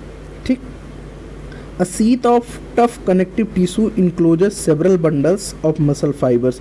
You will learn more about this in chapter 20। Chapter 20 में इसके बारे में आपको विस्तार से पढ़ाया जाएगा। मतलब आपको जानना क्या है, जानना सिर्फ इतना है कि स्केलेटल मसल्स स्केलेटल बोन से अटैच्ड होते हैं। ठीक, चलिए तो यहाँ पे कुछ फिगर दिया गया है, जैसे पहला आपका है skeletal striated muscles. Skeletal muscles ऐसे इस टाइप का पैरेलल स्ट्राइएशन होता है इसमें। ठीक, दूसरा क्या है, स्मूथ मसल टिश्यू। ये स्मूथ मसल टिश्यू है, ये देखिए इसके न्यूक्लियस, ये स्केलेटल मसल्स जो हैं उनके न्यूक्लियस यहाँ पे हैं और स्मूथ मसल्स के न्यूक्लियस इधर हैं। ठीक, फिर क्या है, फिर कार्डियक मसल टिश्यू। ये कार्डियक यानी हार्ट में जो मसल होता है उसके बारे में बात कर रहा है। हार्ट में इस तरह का भी स्ट्राइएशन होता है, इस तरह का भी स्ट्राइएशन होता है। इसमें भी देखिए आपके जो स्केलेटल मसल है उसमें भी इस तरह से स्ट्राइएशंस दिए गए हैं। स्ट्राइएशन मतलब यही जो आपके फाइबर्स की अरेंजमेंट है। ठीक है, और अब है smooth muscles. The smooth muscle fibres taper at both ends. देखिए स्मूथ मसल फाइबर्स क्या होते हैं, टेपर होते हैं, इस तरह से होते हैं। आपके दोनों एंड जो होते हैं, ये जो एंड होते हैं, एंड ये कैसे होते हैं, ये एंड्स जो होते हैं वो टेपर होते हैं, ठीक है। Taper at both ends fusiform and do not show striation. एक चीज़ और जान लीजिएगा, आपको क्वेश्चन दिया जा सकता है कि स्केलेटल मसल, स्मूथ मसल और कार्डियक मसल, इन तीनों में से किसके पास स्ट्राइएशंस नहीं होती हैं, किसके पास स्ट्राइएशन नहीं होती है। तो इसका आंसर है स्मूथ मसल्स। स्मूथ मसल्स के पास स्ट्राइएशंस नहीं होती हैं। फिर कह रहा है कि cell junctions hold them together and they are bundled together in a connective tissue sheath. जैसे कि आपको मैंने एपिथेलियल सेल के लास्ट में आपको जंक्शन पढ़ाया था, सेल जंक्शंस जो आपने पढ़ा था, टाइट, एडहेरिंग, ठीक है। इस तरह से जो आपको मैंने 3 जंक्शंस पढ़ाए थे, वो इनको क्या करते हैं, एक साथ बंडल के रूप में रखते हैं। फिर क्या है, फिर है कि the wall of internal organs के वॉल जैसे blood vessels, stomach, intestine contains this type of muscle tissue. अच्छा, स्मूथ मसल्स किसके अंदर होते हैं, ये कह रहा है कि इंटरनल वॉल, ब्लड वेसल्स के, स्टमक के, इंटेस्टाइन के, इस टाइप के मसल्स होते हैं। Smooth muscles are involuntary as their functioning can not be directly control, we usually are not able to make it contract merely by thinking about as we can do with skeletal muscles। एक बात और जान लीजिए, skeletal muscles voluntary होते हैं, यानी कि आप जब चाहेंगे तो अपने हाथ को मूव करा सकते हैं, पैर को मूव करा सकते हैं, यानी कि स्केलेटल मसल्स है वॉलेंट्री मसल्स, यानी कि आप उनको इच्छा अनुसार मूव करा सकते हैं।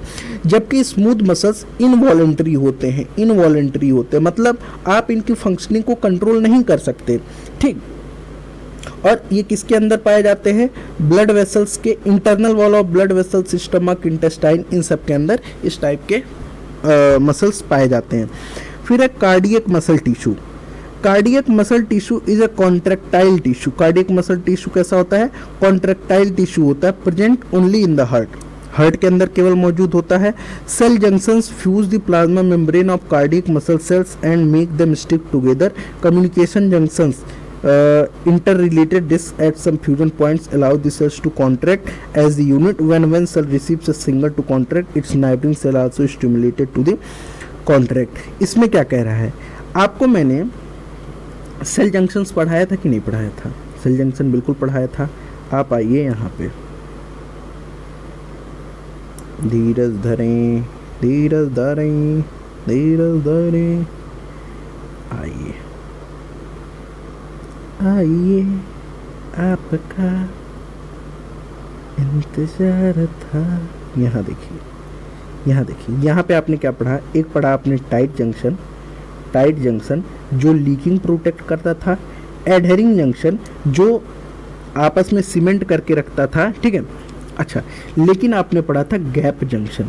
गैप जंक्शन क्या काम करता था, कम्युनिकेशन का काम करता था। वही कम्युनिकेशन यानी कि गैप जंक्शन जो होता है वो आपके यहाँ पे कार्डियक मसल्स में मौजूद होता है, ठीक है। एक सेकेंड, हम कार्डियक मसल पे आ जाएं। ये देखिए क्या कह रहा है, cardiac muscle tissue is a contractile tissue. Contractile मतलब क्या, आप उसकी लेंथ को कम या ज़्यादा कर सकते हो। Present only in the heart, cardiac muscle tissue केवल हार्ट में होते हैं। Cell junctions fuse the plasma membrane of cardiac muscle. मैंने क्या बोला था कि सेल जंक्शन जो होता है वो कम्युनिकेशन का काम करता है, एक दूसरे के प्लाज्मा मेम्ब्रेन को आपस में फ्यूज करके रखता है and make them stick together, एक साथ चिपका के रखता है। कम्युनिकेशन जंक्शन जो होता है, कम्युनिकेशन जंक्शन वो क्या करता है, कुछ at some fusion points allow the cells to contract as a unit when one cell receives। मतलब ये कह रहा है कि कार्डियक मसल में आपके सेल जंक्शंस का रोल बहुत इंपॉर्टेंट होता है। पहला, सेल जंक्शन एक साथ संभाल के रखता है। दूसरा काम क्या होता है, दूसरा काम होता है कि सीमेंटिंग का काम भी करता है, चिपका के रखा है।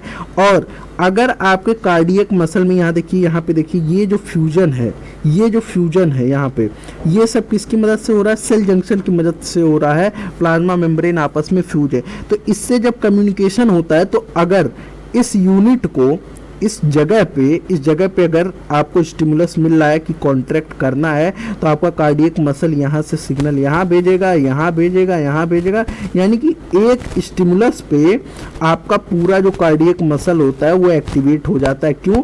सेल जंक्शन की वजह से। सेल जंक्शन की वजह से कम्युनिकेशन तेज हो जाता है। लास्ट क्या है? टिश्यू। न्यूरल टिश्यू के बारे में भी आप न्यूरल चैप्टर में ही पढ़ोगे, न्यूरॉन वाले। देखिए neural tissue, neuron with neuroglia, ठीक है। ये देखिए छोटे छोटे जो डॉट डॉट जैसे स्ट्रक्चर बन रहे हैं वो क्या है? वो है न्यूरोग्लिया, ठीक। और ये इससे निकलने वाली ये जो लाइंस हैं रूट्स जैसी, वो क्या कहलाती है? वो कहलाती है dendrites. Cell body with nucleus, ये वाला चीज़, ये जो बीच का डिस्क है उसको आप बोलते हो सेल बॉडी न्यूक्लियस के साथ। और इस डिस्क से लेते हुए इस डिस्क को खींचते हुए जो एक लाइन गया है, जो मेन ब्रांच है, उसको आप बोलते हो एक्सॉन। इसके बारे में भी हम आगे बात करेंगे। अभी इसको बात करने की कोई ज़रूरत नहीं है, क्योंकि अभी आपको जानने की भी ज़रूरत नहीं है। बस थोड़ा सा पढ़ लेते हैं क्या कह रहा है न्यूरॉन के बारे में। कह रहा है neural tissue exert the greatest control over the body responsiveness of changing conditions, यानी कि आपकी बॉडी में जो भी चेंज वगैरह होते हैं, जो भी आपकी बॉडी का कंट्रोल एंड कोऑर्डिनेशन होता है, वो कौन हेल्प करता है? न्यूरल टिश्यू हेल्प करता है। कंट्रोल एंड कोऑर्डिनेशन तो नहीं लिखा है, बट आपके जो रिस्पॉन्सेस होते हैं स्टिमुलस के अगेंस्ट, उसको न्यूरॉन कंट्रोल करते हैं, या फिर न्यूरल टिश्यू कंट्रोल करते हैं। फिर कह रहा है कि neurons are the unit of neural system. क्या कह रहा है? क्या neurons the unit of neural system are excitable cells. Excitable मतलब क्या? एक्साइटेबल मतलब कि आप अगर पोटेंशियल का डिफरेंस रखेंगे यहाँ पे, तो तुरंत क्या होगा? इम्पल्स जनरेट होगा, और आपका क्या होगा? आपका जो न्यूरॉन होगा वो स्टिमुलस के अगेंस्ट एक्शन करेगा। The neuroglia cells which constitute the rest of the neural system protect and support neurons। ये जो न्यूरोग्लिया सेल्स होते हैं, न्यूरोग्लिया सेल्स, ये क्या करते हैं? ये प्रोटेक्ट और सपोर्ट करते हैं न्यूरॉन को। Neuroglia make up more than 1/2 of the volume of neural tissue in our body. कह रहा है कि न्यूरोग्लिया जो होता है, न्यूरोग्लिया सेल्स, वो मोर देन 1/2, आधे से ज़्यादा वॉल्यूम न्यूरल टिश्यू का आधे से ज़्यादा वॉल्यूम आपके न्यूरोग्लिया सेल्स लेते हैं। When neuron is suitably stimulated an electrical disturbance is generated which swiftly travels along its plasma membrane। Arrival of the disturbance at the neuron's ending or output zone triggers event that may cause stimulation or inhibition of adjacent neurons and other cells। You will study detail in chapter number 11। जैसा कि मैंने बोला कि जब भी आपके neuron cell में, यहाँ देखिए न्यूरॉन सेल में जैसे ही कोई स्टिमुलस आता है तो पोटेंशियल का डिफरेंस होता है, और पोटेंशियल के डिफरेंस होने के बाद में आपका जो न्यूरॉन होता है, या फिर कहें आपका जो न्यूरल सेल होता है, उसके अगेंस्ट एक्शन दिखाता है, ठीक है। और यहाँ पे ऑर्गन एंड ऑर्गन सिस्टम में इसमें कुछ खास है नहीं, एक बार देख लेते हैं। The basic tissues mentioned above organised to form, ये जो ऊपर टिश्यूज़ के बारे में दिया गया है वो साथ में ऑर्गेनाइज करते हैं, और क्या बनाते हैं? ऑर्गन बनाते हैं, फिर ऑर्गन सिस्टम बनाते हैं इन मल्टीसेलुलर ऑर्गेनिज्म के अंदर। यानी कि सेल्स थे, सेल्स मिलकर टिश्यू बनाए, और टिश्यू जब मिलेंगे तो ऑर्गन बनाएंगे, और ऑर्गन जब मिलेंगे तो ऑर्गन सिस्टम बनाएंगे। Such an organisation is essential for more efficient and better coordinated activities of millions of cells constituting an organism। यानी कि एक ऑर्गेनिज्म जिसके अंदर millions of billions of cells हैं, उनको कंट्रोल करना, कोऑर्डिनेट करना, या फिर कहे उनके सर्वाइवल को बहुत एफिशिएंटली, मतलब उनको सर्वाइव कराना, तो इसके लिए क्या होता है? हेल्प करता है। क्या हेल्प करता है? जो डिवीज़न ऑफ लेबर है, आप ऐसे समझ लीजिए कि जो कामों का बंटवारा है, जो डिवीज़न है, जो हर एक टिश्यू का, हर एक सेल का अपना अलग अलग काम होता है, अलग अलग स्टिमुलस के अगेंस्ट एक्शन दिखाना होता है, जो भी बंटवारा होता है काम का, वो हेल्प करता है एक ऑर्गेनिज्म को अच्छे तरीके से कोऑर्डिनेट करने में। Each organ each organ in our body is made up of one or more type of tissues, बहुत जाहिर सी बात है। Our heart consist of all 4 type of tissue, epithelial, connective, muscular, neural, यानी कि हमारे और सभी जो ऑर्गन है बॉडी के वो एक या एक से अधिक टाइप के टिश्यू से बने हुए हैं। जैसे कि यहाँ पे दिया हुआ हार्ट, हार्ट में सभी 4 मुख्यतः जो आप टिश्यूज पढ़े हैं वो सभी पाए जाते हैं। हम ये भी नोटिस करते हैं कि कुछ टाइम की केयर फुल स्टडी के बाद that the complexity in organ and organ system displace certain discernible trends, this discernible trend is called evolutionary trend. मतलब ऐसा है कि जब आप केयरफुल स्टडी करते हो तो आप देखते हो कि एक ट्रेंड जैसा मिलता है, नोटिसेबल ट्रेंड होता है। जैसे कि आप इनऑर्गेनिक वगैरह में ट्रेंड पढ़ते हो, उसी तरीके से एक कॉमन ट्रेंड्स इसमें पाए जाते हैं जिसके बारे में, अच्छा ये ट्रेंड्स आते हैं, ये होते हैं एवोल्यूशनरी ट्रेंड, यानी कि जो आपके फोर फादर के अंदर होगा वही ट्रेंड्स आपकी बॉडी में फॉलो होगा और वही ट्रेंड आपकी आने वाली पीढ़ी और उनकी आने वाली पीढ़ी में भी फॉलो होगा। ठीक है, अब आगे कह रहा है इसके बारे में आप डिटेल में कहाँ पढ़ेंगे, क्लास 12th में डिटेल में इसके बारे में पढ़ेंगे। यहाँ पे देखिए क्लास 12th में you are being introduced to morphology and anatomy of 3 organism at different evolutionary level to see their organization and functioning. Morphology refers to, अच्छा यहाँ पे सिंपली बात कर रहा है, ये आपको कॉकरोच, फ्रॉग और अर्थवॉर्म के बारे में पढ़ना है। फ्रॉग के बारे में मैंने पढ़ाई दिया है पहले। एक टॉपिक बच रहा है आपका, कौन सा आपका बच रहा है, कॉकरोच। कॉकरोच के बारे में हम एक वीडियो बना देंगे। ठीक, तो आपका ये वाला वीडियो यानी वाला वीडियो है वो हो गया समाप्त। तो बहुत बहुत धन्यवाद हम आपको देना चाहेंगे कि आप यहाँ तक आए और इतनी देर तक पढ़े। चलिए देखिए, थैंक यू नहीं लिखा रहा है, किसी अच्छे रंग से लिखते हैं। प्यार का रंग लाल, ठीक है, हम इसी से लिखेंगे। थैंक यू भैया, आप यहाँ आए और हमें गौरवान्वित महसूस कराए। Bye bye.